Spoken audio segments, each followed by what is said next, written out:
Creo que sí. ¿Estamos? ¿Estamos? Sí, estamos. Hola. Hola, ¿estamos? ¿Qué Yo tal? estoy. Pues bienvenidos de nuevo a Macarrones con Queso, esta vez conmigo mismo. Con Con... él, el mismo, e Irene. Sí, Y porque Pepperoni, que está aquí, yo hacía ya mirándonos. unos cuantos capítulos que no estaba yo por aquí. Ya, pero como el micro y todos los programas los tengo yo, pues grabo yo y ya está. Y yo, pues feliz. Vale, pues yo... Es que es así, es que no hay más. O sea, es que ella es la que tiene en su casa el material técnico. Y que Chimo está súper ocupado, tiene una vida guau. Bueno, Es que flipáis de lo está, ocupado que está, está ¿eh? trabajando en campaña de Navidad. Sí, porque... Eso ya es bastante. ¿Veis al gato? Está maullando como si no hubiese Pepperoni, mañana. Pepperoni, ven aquí, cuéntales cosas, ven, Ven aquí, Pepperoni. Bueno, ven. mientras traemos a Pepperoni aquí, No, Pepperoni viene solo. voy a comentaros bueno, un poquito la idea que teníamos. Así, bueno, yo hoy no voy a hacer muchas cosas porque me acabo de comprar un teléfono y estoy configurándolo. ¿Vale? Entonces, esto me va a costar un poco, ¿vale? Porque esto es como configurar algo de la NASA. Porque es moderno. Le he dicho Moderno. cuando ha comprado el móvil, le he dicho, buf, qué pereza configurarlo. Me dice, a ti que no se te da bien la tecnología. No, a ver, Esto lo tengo yo configurado en un momentito. lo tengo ya configurado, pero tengo que hacer nimiedades que me dan toda la pereza. ¿Ves cómo da pereza? El tema es que yo tenía aquí desde hace a lot of tiempo unos temas que considero como una labor social. ¿Vale? Me voy a poner cómodo porque vamos a entrar a hablar de cosas serias. Porque los dos temas que vamos a hacer, parte uno y parte 2 la grabaremos ahora del tirón, pero vosotros lo veréis en dos partes. Vamos a hablar de política para principiantes. ¿Vale? Esto es importante. Madre mía, el gato. ¿Qué pasa, Pepperoni? Esto es importante porque con la que está cayendo y las lagunas que veo yo en conceptos básicos por ahí por el mundo de cosas de política, que supone que vivimos en una sociedad civilizada, primermundista, con una educación desde las primeras etapas hasta la secundaria, donde supone que eso tenía que servir para que la gente salga con un mínimo de cultura en las cosas importantes, en saber cómo funciona el mundo más cercano. Y no lo veo, ¿vale? Entonces, vamos a hacer unos podcasts hablando de... Lo he dicho bien, ¿eh? ¡Hola! No he dicho podcast. ¡Hola! Pero yo creo que es porque lo has dicho sin pensar. Puede ser, no sé. Qué guay. Entonces vamos a hablar de política para principiantes, ¿vale? Episodio 1 y episodio 2. No descarto que en un futuro, Si haya un episodio 27. según escuche burradas por la vida y que hoy en día no antes de coger un periódico o encender el telediario para escuchar burradas o mentiras directamente sobre cosas de política. Pero no penséis que voy a hablar de partidos políticos ni ideologías. No. Hemos dicho que esto es para principiantes. Es decir, en este primer episodio vamos a hablar de qué es la política. Cariño. Vamos a hablar de Voy a qué es el abrirle al Estado. gato. No sé Vamos qué a le hablar. pasa. Vamos a Que no sé decir. qué le pasa a tu gato. Pues que quiere salir. Pero si quiere entrar. Pero luego quiere salir, es un gato. ¿Qué pasa? Como veis, sigue siendo igual de serio y organizado. Es maravilloso. Vamos a hablar de nación. Vamos a hablar de Estado-nación. Y vamos a hablar de ciudadanía, ¿vale? O sea, que como veis son conceptos muy, muy básicos, ¿no? No vamos a entrar a ideologías políticas ni a meternos No, ¿qué va? Esto es mucho, ni siquiera se conoce lo más básico, ya os digo. Entonces vamos a empezar. Mar, ¿me puedes sujetar esto un poquito, Huele a por favor? palomitas. A lo mejor están haciendo palomitas en tu casa. Oh, tío, qué fuerte. No cuentan conmigo. Entonces, empecemos, ¿vale? A ver, política. ¿Qué es? No, vale, ya, perdona. El problema es que no sé si te escucha, porque estás hablando... Mejor, yo creo que el que la gente no me escuche le da aquí un grado de seriedad. Sí, oye. ¿Sabéis lo peor que de esto? Que sé que hay compañeros míos del trabajo, un trabajo totalmente serio, que nos escuchan. Y a veces recapitulo cómo han sido los podcasts y pienso... Joder, y aún no me han echado de esta empresa, ¿sabéis? Pero esa es la razón por la que yo no le he dicho a mis compañeros de trabajo que tenemos un podcast. Ya se lo diré yo, ya verás, ya. Bueno, vale. Will Hoss, un besito desde aquí. Vamos a hablar de política, ¿vale? Lo primero, etimología de política. ¿De dónde viene política? Pues deriva de una palabra griega, como la mayoría de este tipo de palabras, que es politeia, ¿vale? Que es teoría de las ciudades-estado, que ciudad-estado está mal, me posee el espíritu del doctor en filología Nieto, no voy a decir el nombre, de que polis no es una ciudad de estado exactamente, aunque lo traducimos así, ¿vale? Pero bueno, es una ciudad, comunidad, sociedad, estado, nación, es una mezcla de muchas cosas, ¿vale? La polis, donde vivían los griegos. Pero también la palabra politeia tiene una raíz que entronca con la educación, ¿vale? Entonces es un poco un concepto que habla de la teoría del concepto de lo que es una comunidad humana viviendo de forma civilizada en una urbe, pero también tiene que ver con la educación, ¿vale? Es decir, esto nos lleva a una palabra política que significa gestión y comprensión de lo que es la ciudad, que llevado a la gestión, a la propia gestión, lo que estaremos hablando es de la buena gestión de los recursos públicos, de la buena gestión de lo que es los recursos del Estado. Política, realmente, es gestionar los recursos del Estado, los recursos públicos que son de todos. Ahora os voy a pedir, por favor, que cuando veáis un Que telediario... abráis el libro por la página 10. Qué mala. A lo mejor no me han escuchado y tú estás haciéndoles un Sí, spoiler. se han metido conmigo. No me... ¡Hola! Sí. No me he metido contigo.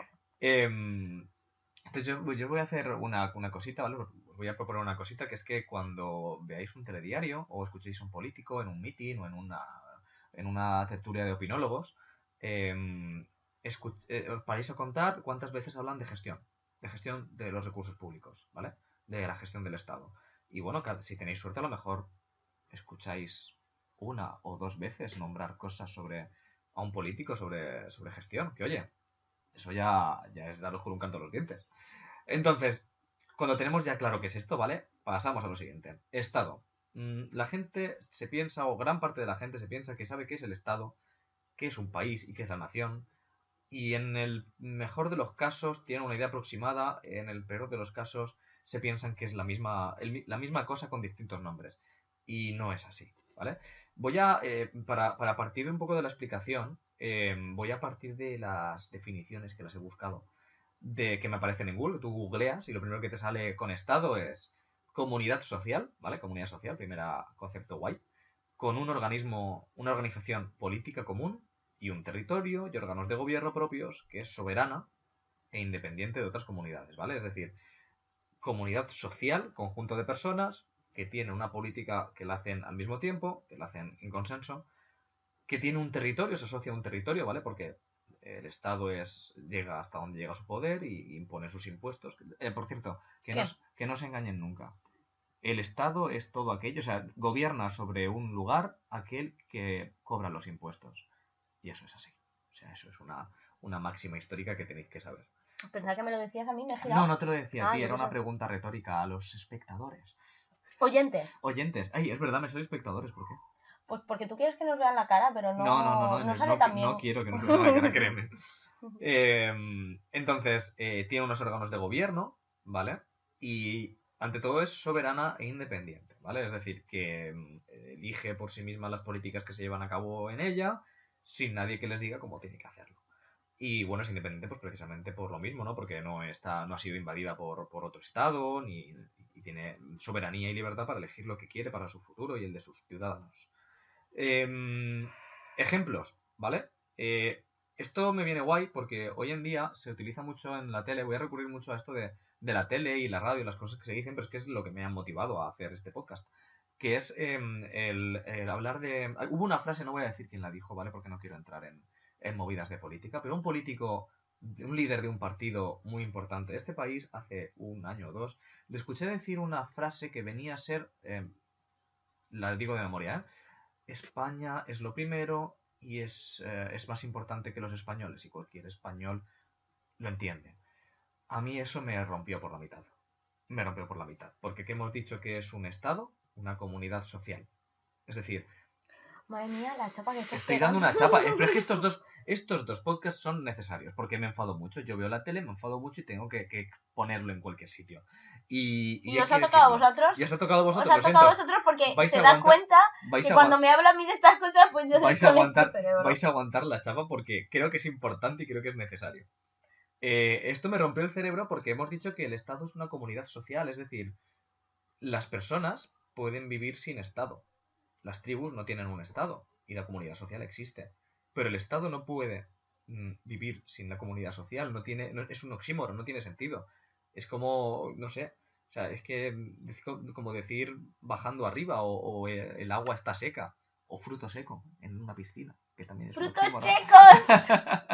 Vale, entonces, claro, decir que lo primero es España y luego los españoles, ah, es no tener o mentir o para decir una idea que cale y que sea machacona y que llegue un poquito a la gente sin que la gente piense y tal, pero se está saltando por el foro del Arco del Triunfo el hecho de que el Estado no existe sin personas, con lo cual España no existiría sin españoles y españolas. Entonces, eso ya son mentiras que sueltan o medias verdades que sueltan los políticos para engañaros y es necesario que las sepáis, maldita sea.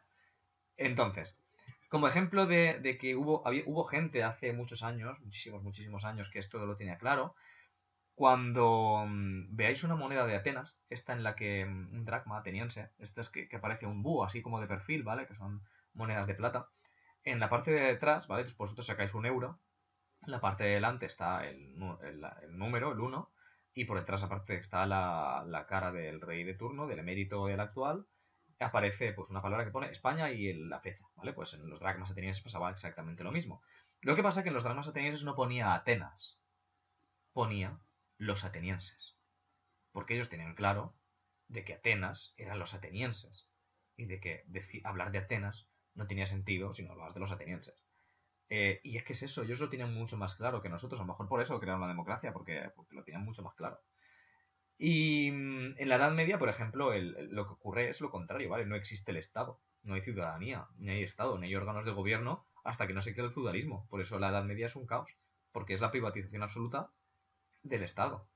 Entonces, eh, hay que tener claros estos conceptos a la hora de entender épocas. Para entender las polis, o la democracia ateniense, o la Edad Media, hay que tener claro lo que es el Estado, porque si no, podemos ver muchas películas del Cid, pero no tenemos ni idea. Uf, el Cid. Charlton Heston, ¿eh? Nuestro colega el Cid. Qué Mar. perecita. Uf, qué perecita me da. Pasamos a lo siguiente, ¿vale? País, ¿qué es un país? Volvemos a lo mismo. Todos creemos que sabemos que es un país, pero a lo mejor no es exactamente lo que creemos. País. A ti también te está viniendo todo el rato a la cabeza Íñigo Íñigo Montoya. Montoya, sí, Vale. sí. Vale, no digo a ver si solo soy yo, ¿sabes? Comunidad social con una organización política común y un territorio y órganos de gobierno propios e independientes, ¿vale? Se parece mucho al Estado, ¿vale? Pero quita la parte de soberana e independiente, ¿vale? Porque un país, aparte, tiene las acepciones de territorio de esa comunidad, ¿vale? El país puede ser un valle o la península ibérica, pero no porque tenga un concepto político, sino como concepto geográfico en el que vive una sociedad. Y territorio ocupado por una comunidad de personas de un mismo origen cultural, con vínculos históricos, religiosos, de idioma, etcétera, ¿vale? Entonces, país también es la zona geográfica en la que una cultura determinada con unos rasgos como un pasado común, una religión o un idioma común se puede considerar país, ¿vale? Yo tengo una pregunta. ¿Tú crees Dime. que esto lo utilizan mal aposta o lo hacen sin querer? Yo creo que se hace sin querer. Yo creo que ahora mismo si tú esto es que lo quería hablar en el siguiente podcast, ¿vale? Pero bueno, los políticos la cagan muchísimo cuando hablan de estos conceptos. Y yo quiero, o sea, ninguna de las dos opciones es buena. ¿Quieres pensar, no? Claro, o sea, realmente ninguna de las dos opciones es buena. Si se equivocan son unos inútiles y no merecen estar en ese puesto. Y si mienten son unos malos políticos y no se merecen estar en ese puesto. Así que yo os digo que los políticos cuando hablan constantemente de estos conceptos la cagan constantemente. O sea, la lían muchísimo. De hecho, yo he oído auténticas aberraciones. Y bueno, ya si sumamos esto con conceptos históricos, yo he llegado a escuchar al señor Mariano Rajoy decir... Habías dicho que no decías nombre. Pero es que Mariano Rajoy es especial. Rajoy era Rajoy. Porque ha puesto voz de cocainómano de repente. Es que era... Rajoy, claro, pero es que Rajoy era un colega. Rajoy era el amigo... No sabéis la rabia que me da cuando haces eso. Pero es que Rajoy molaba. Era coleguita. Rajoy hablaba del vecino, quiere que sea su alcalde y nos dejaba...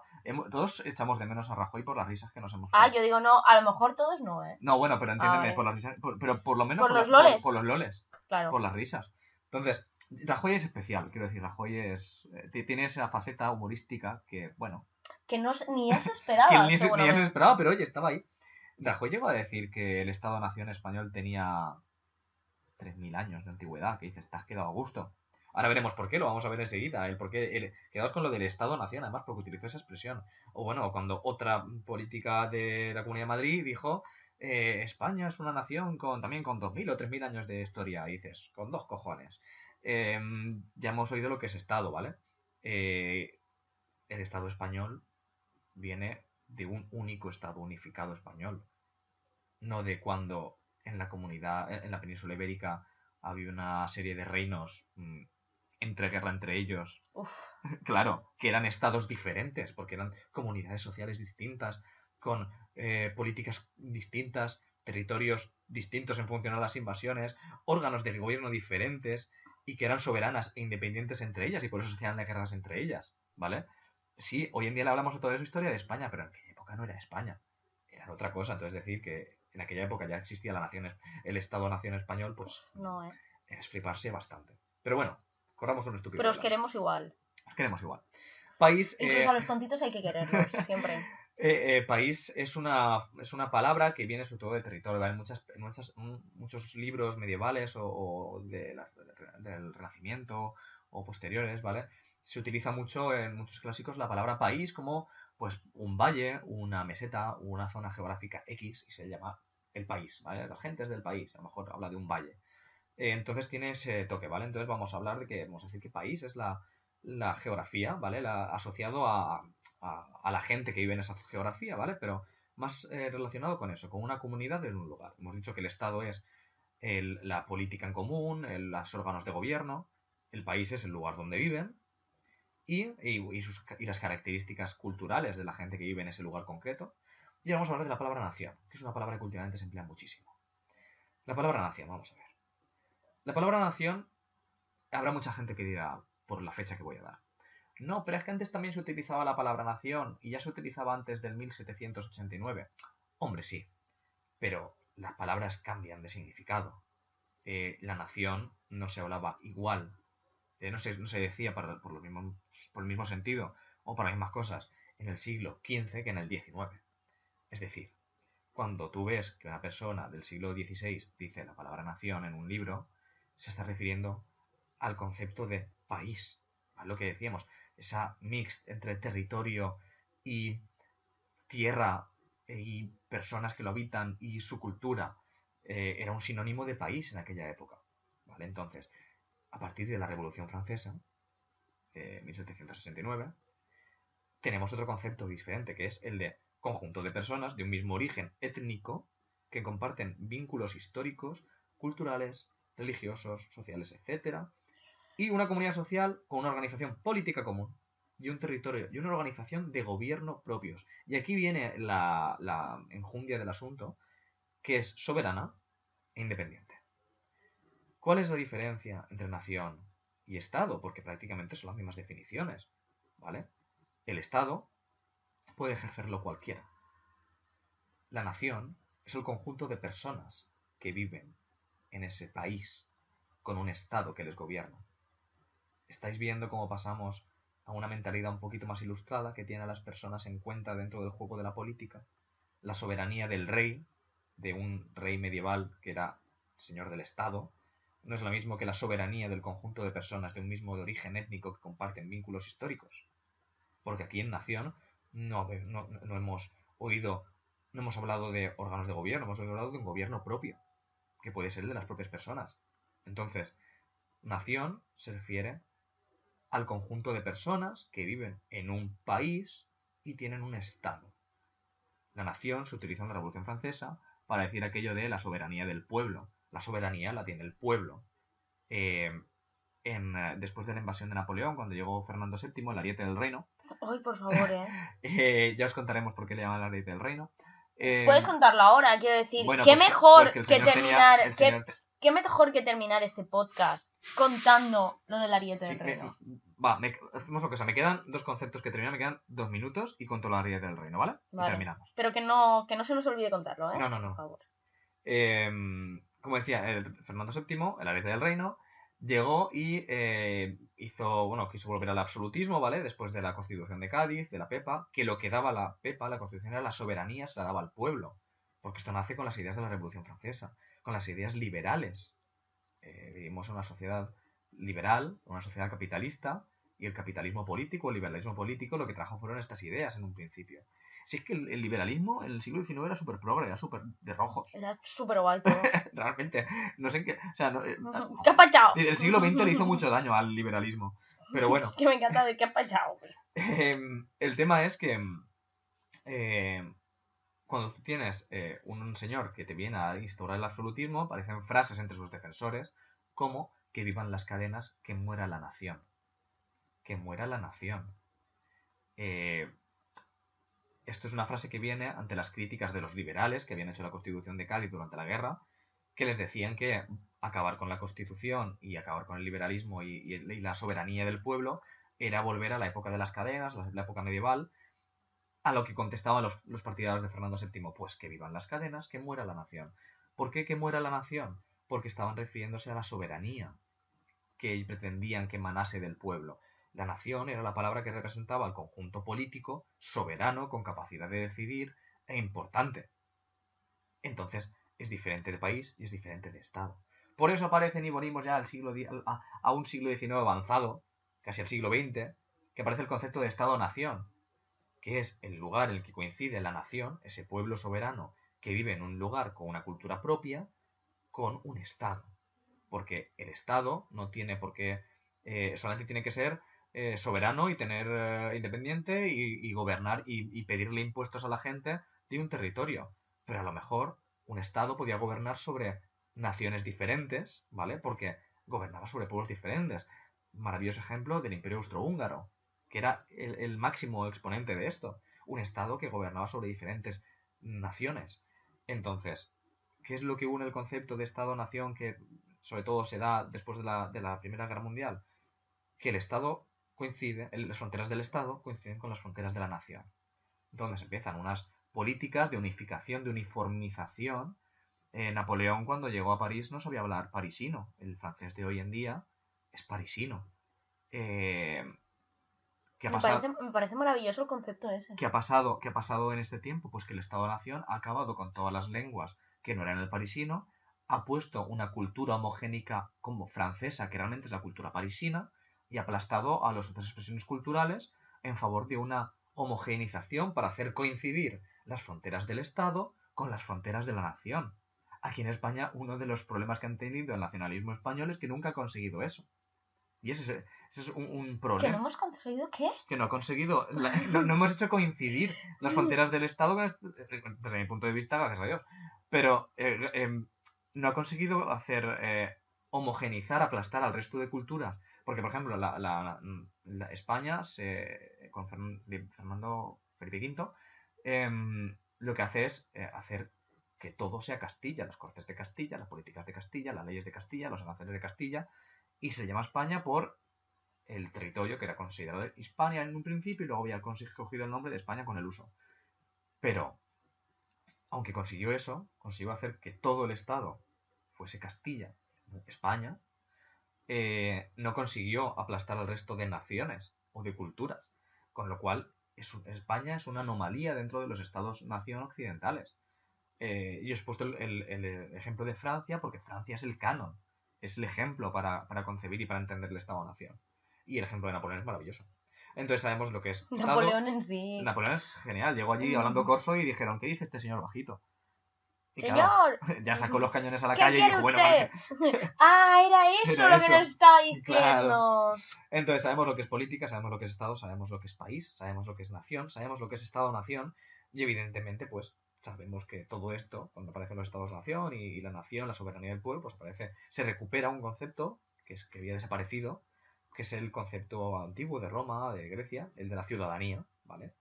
En Atenas era, por ejemplo, por poner dos ejemplos, en Atenas era más fácil conseguir la ciudadanía, solamente tienes que ser hombre, nacido en Atenas, que hubiese hecho la carrera militar, o sea, que hubiese servido en la mili, ¿vale? Y desde la... No como Abascal. Exacto, no como Abascal. Y además, a partir de la Segunda Guerra Médica, o que hubiese... Que no la habían hecho médicos. No, ¿vale? no, lo habían hecho contra los medos. Que me he pasado creyendo yo muchos años en mi infancia en plan de... Pero que era una serie de médicos que se La iban a guerra, la la guerra. guerra de 300. Después de la guerra contra los persas, como en Atenas los remeros habían tenido gran importancia en la victoria en el mar contra los persas, pues decidieron desde entonces que a todo aquel que fuese pobre y no se pudiese pagar el equipo militar para hacer la mili en Atenas, si remaban, porque un remo se lo podía comprar prácticamente cualquiera, si remaban en las galeras también se les daba, la ciudadanía. En Esparta era todo lo contrario, súper restrictivo. Solamente podías ser espartano si eras espartano ciudadano, si eras rico, hombre, nacido en Esparta Y guapo. y guapo. Y Bonico. evidentemente habías hecho la carrera militar porque todos los ciudadanos espartanos eran soldados profesionales. Pero claro, había muy pocos. Oye, tengo una pregunta. Cuando hubo una guerra que les fue mal, Esparta se fue a pique. A ver, una pregunta que tengo yo sobre lo de Esparta que no tiene nada que ver Vale, con esto. dime. ¿Era verdad que abandonaban a los chiquillos? Es que lo del monte que Sí. cuando lo hacían los tiraban, sí. Ah. Sí, eran muy majos. Y el rito, porque claro, en Esparta, esto tenemos que hablar otro día. En Esparta había... No, a ver, tenemos que hablar de muchas Sí, cosas. sí. Tiempo ya es otro tema. No, yo ¿sabes? ya cierro con esto. Y lo No. de Fernando VII. No, aquí no se cierra con esto. La forma de hacer el rito de mayoría de edad en Esparta, había unos esclavos que eran esclavos públicos. Es decir, no era como en Roma, que los esclavos eran privados, ¿vale? Ujú. Tú no podías matar al esclavo de otro porque el otro te demandaba, porque habías matado a su propiedad. Pero ¿Qué dices? en Esparta estaban ¿Sí? en Esparta estaban los ilotas, que eran esclavos públicos. Es decir, eran O objetos. sea, era como... Era Iba a decir funcionarios, pero... No, a ver, pero... eran como un semáforo. Como un semáforo. Como un banco público. Ah, vale. ¿Vale? Vale, sí. Entonces, Muy bien, sí. entonces como estaban ahí para el uso El uso y disfrute. del pueblo, de los ciudadanos espartanos, el rito de ciudadanía era, bueno, darle a un chaval comida para 2 o 3 días, darle un cuchillo y decir, bueno, pues cuando hayas matado a varios ilotas, vienes y ya te damos la ciudadanía porque has demostrado que eres un hombre. Muy bien. Y no estaba penado, matar a un ilota no estaba penado, no eran objetos, era como romper un jarrón. Muy bien, ¿Sabes? sí. Era maravilloso. Los espartanos son una de esas culturas súper ultravaloradas. Que era una mierda de cultura, de sociedad y de polis. Creo que pasa bastante eso. Y sí, está súper sobrevalorado, pero bueno. Y bueno, luego tienes Roma, que era más como Atenas. Y luego pues llega la Ilustración y las democracias modernas, pues donde la ciudadanía se gana pues con nacimiento. Y si vienes de otro país, te hacen un examen, pero si eres futbolista te la dan enseguida. ¡Hola! Y ya está. Yo creo que no, ¿eh? Yo creo que de todos modos, a ver, esto es un poco como lo de Calatrava y el pisete que tiene en Valencia. ¿El qué? ¿Qué lo tiene ahí? Pues porque no puede estar todo el año en Suiza, tiene que estar 6 mesecillos aquí. Ah, ¿te refieres a los futbolistas? Sí. Sí, no, pero los No, futbolistas porque tienen que estar aquí todo el año, tienen que ir a los entrenamientos y todo el rollo. Ya, pero yo creo que... No es según la renta. Los youtubers están menos en España. Hostia, madre mía, loco. Ciertos youtubers están menos Es en que España verás, que los futbolistas.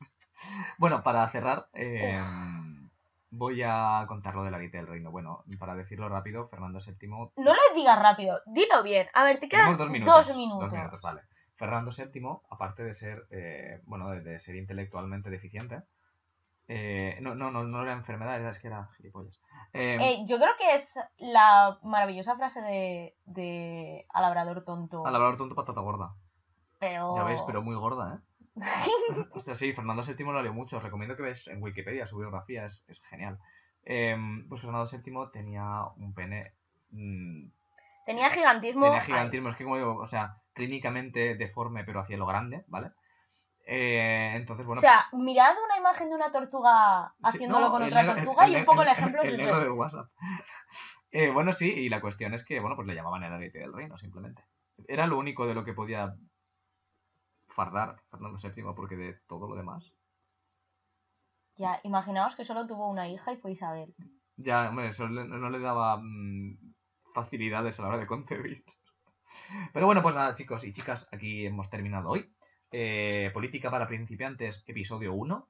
Vamos a grabar el 2 de seguido, ¿vale? Pero vosotros escucharéis después. Mar, despídete. Que sí, bueno, adiós. Es que estoy aquí configurándome el Excel, que es muy importante en mi vida, ¿sabéis? Entonces, lo siento, bonicos. ¡Mua! Gente, nos vemos en el siguiente. Espero que os haya sido útil. Cualquier cosa, comentarios, cosas, me lo decís y contestaremos. Sí, comentarios. Un besazo y un abrazo. Yo soy optimista. Y que sí, que ir por la vida así. Vale, no, sí, comentario. Un beso y un abrazo. Y 2 también. Venga, va. Hasta luego, José Luis.